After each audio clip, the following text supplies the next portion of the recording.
Join me in welcoming Chuck Knabusch. Hey, Chuck, how you doing today? Doing well, Steve. How are you? I'm doing great, thanks. We want to talk about your book, Hope is Not a Business Strategy, which is a name I love, by the way. Great book title. But tell us a little bit about your background and a little bit about you before we jump into the book. Oh, I don't know. I spent 7 years active duty in the U.S. Army and did a couple years in the National Guard before going to my previous employer, where I'd worked for 28 years, all in operations. I mean, we started in computer programming, worked in materials, logistics, project management, quality, as well as on the production floor, and just loved working with anything to do with operations from any perspective. Retired about 4 years ago, and in the last year decided to write a book about how how we can go ahead and apply the knowledge of corporate America to small businesses, primarily to people who are so busy working in their business they don't have time to work on their business. And so sometimes you need to kind of step back and say a little bit of planning here can go ahead and prevent a whole lot of problems there. Oh, that is so true. Now, the name Hope is Not a Business Strategy, how to take control of your business so it won't take control of you. Um, it just sounds like there's a fun story behind somebody who their business strategy was hope. Is there a story behind that? And if so, can you tell us? Well, when I was working for my previous employer, every year we'd have an annual operating plan. Uh, Time come up. It come up in the fall. Our fiscal year was 1st of May, April 30th, 1st of May, until the next year. But we'd go ahead and start planning in September, October, that type of thing. And it was always a stressful time. Nobody liked to go ahead and put down, hey, what are we going to be doing in 6 months, much less going to be doing in 18 months? What's your productivity? What's your head count going to be? And, I was over the production. And so I would go ahead and bring in my direct reports and we talk about what projects we could do. And they'd be like, well, I just don't know. I said, well, we can't go into this and just say, we're going to go ahead and hope to go ahead and hit performance numbers that are given to us. We need to actively decide what those numbers are going to be. So everyone I worked with knew that I would say hope is not a business strategy. Hope is not a strategy. Hope is not a plan. And because they knew that, hope was just not the way to go ahead and go about it, because hope means you haven't done any, you haven't given it any thought. You haven't taken any action. You're not planning on taking any action until after it happens to you. And being reactive in business, especially after what we've experienced in the pandemic, has certainly gone ahead and taught us a lot, that we need to go ahead and do a little bit of prior planning. And maybe we will not predict a pandemic, but we might be able to react better and more quickly to it. You know, it's so interesting because when you start talking about corporate America, typically by the time they've gotten to that large, they kind of know their numbers at least a little bit. You know, our cost for HR is this much, et cetera, et cetera. And yet, small businesses often they don't really even understand just the basics of where the money comes in and where it goes out. And then at the end of the year, they're like, how come I don't have any money? You know what I mean? So, how does a small business begin to really start looking at themselves like a big business would? I think you have to start out by doing a little bit of planning as to what do you want to do. Who are your customers? What are your values? What is your mission? What is your vision? I know all of corporate America says mission, vision, values. And then they go ahead, and some companies just go ahead and plaster something up on the wall, and everybody's supposed to go ahead and look at it and sing kumbaya. But some companies live by theirs. And that's really what you want. You want them to be meaningful. You want them to be not just in times of great growth that you can go ahead and point to it and say, oh, look, people are important or customers are important. But it's in the times of trouble when those values shine through. I know I walked into a small business one day and we all laugh at it. somebody had put up a sign that says, if you're here to complain, the complaint day was yesterday. Well, but that sends a message. While it's funny for the employees and might be a great way to relieve a little bit of stress, it also sends a message to customers of what kind of response you're going to go ahead and get. Is that the value you want to portray to your customers, to your suppliers, to your other employees? Because remember, that same value is going to go ahead and be applied from the HR department through all the employees. And whether you have a department or it's the business owner that throws on his HR hat, he's now HR for the next hour as he deals with an employee issue. Again, it sends a message. Is that the message we want to go ahead and send? So I think it starts with fundamentals like that. There are other ways. Understand your process. Now, you can do something very elaborate, map it out, put it in Visio or whatever. But again, do you understand your process? Because another great example, you hire a new employee. Fred just left, and so you hire somebody to replace Fred. You don't have any listing of what Fred did exactly. You don't have the process. So the first thing you do is this new employee, you kind of take them through it. They take notes. Those notes are now the documentation for that job. And if they get promoted and they train the next person, those notes, whether they were taken correctly or not, are exactly how that job's going to be done. So it's worth spending a little bit of time doing a little bit of planning, doing a little bit of documentation, because that can be used not just for that employee, but for future employees. When something is going wrong, you can go back, well, are we following that process? Oh, no, we're not. We took a shortcut. We took a shortcut for this reason. Might have been valid, but how do we go ahead and change that? Or how do we go ahead and do it? And what other impacts might it have if we go ahead and make that change? I know I wrote in one of my books the whole concept of doing the things as a solo entrepreneur that you want to be the company culture once you have other people. If you don't reward yourself, how easy is it to let somebody do something really awesome, but you're not used to getting any praise yourself, so you don't give them praise? What are some of the kind of basic things that a person really has to have, scheduled out, even when it's just them, so that it then does create a system when there's 2 people or 10 people? Well, one of the concepts we learned from lean management is standard work.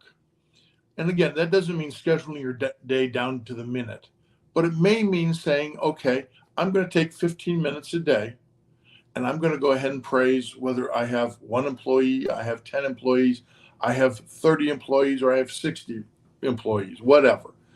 And I'm going to take 15 minutes a day, and I'm going to find something that somebody is doing right, and I'm going to say, good job, because that's important.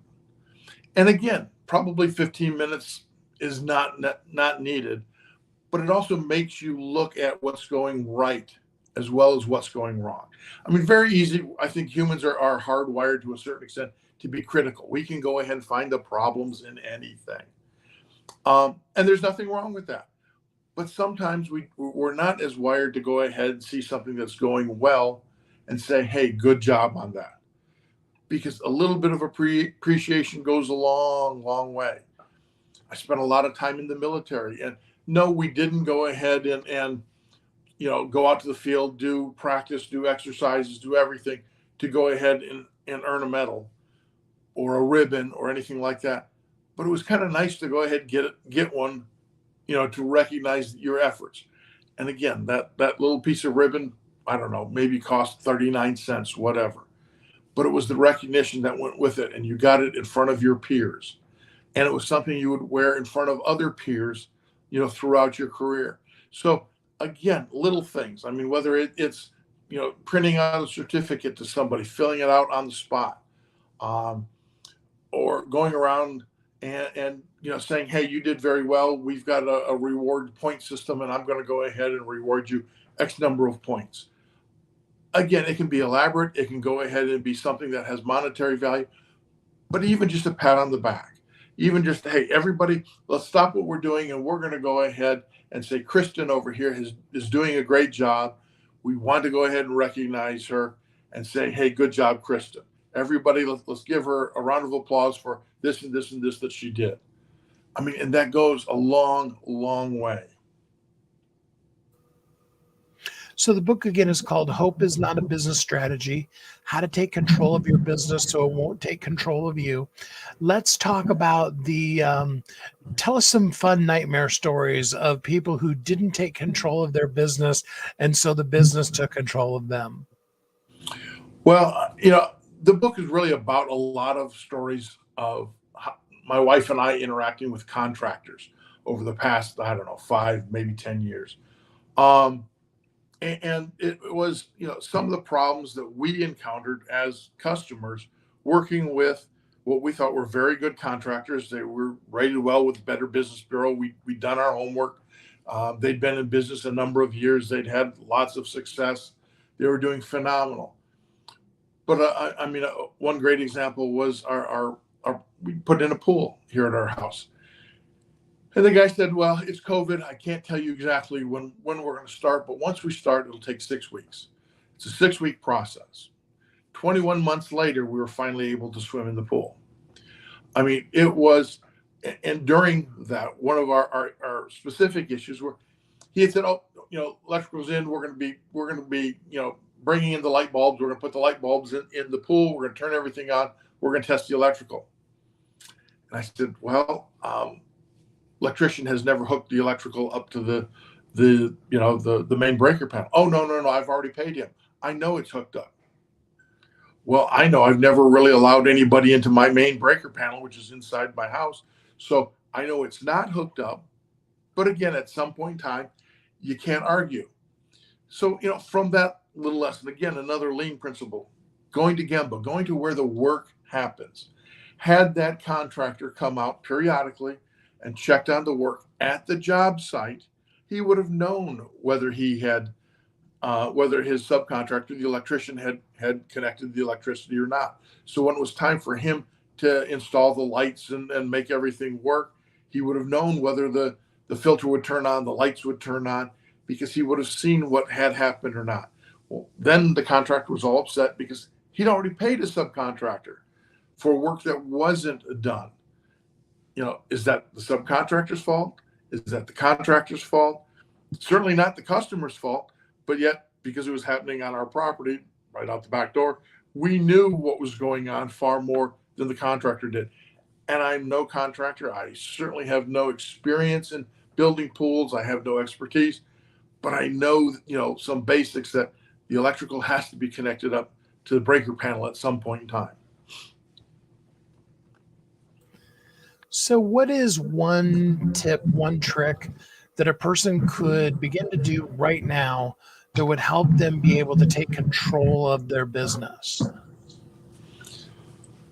Again, it all comes back to planning.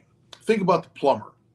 I mean, I have some plumbers who are great friends of mine. I probably have their cell phone number in my phone, but they don't want to take a call at 10 o'clock at night or at midnight or 2 o'clock in the morning, which is, for whatever reason, about the time that your hot water heater explodes, stops working, your toilet backs up, you have a sewer problem, whatever.